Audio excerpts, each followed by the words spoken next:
Welcome to ATech. Today we will discuss that how you can hide your WhatsApp profile picture. So first of all, open your WhatsApp. Then on top right corner you can see three dots.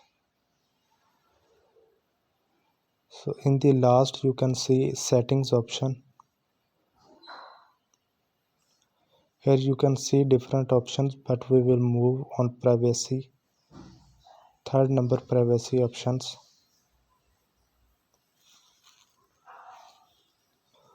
So on second number you can see profile photo. So we will open it.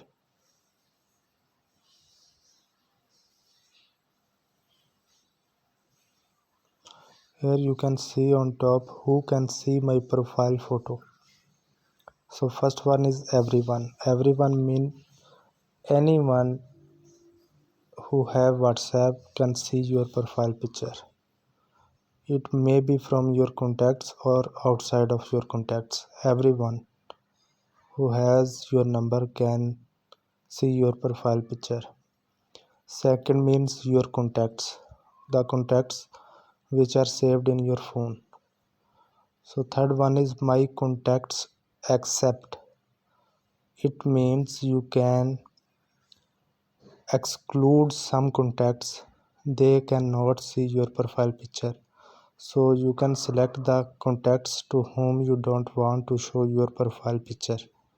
So I will select for one, and here you can see tick button. I will click on it and you can see 4 contacts excluded. So it means that my profile picture will not show to these 4 peoples. So nobody means only you can see your profile picture, nobody can see your profile picture. So if you like the video, please share it with your friends and subscribe my YouTube channel. Thanks for watching.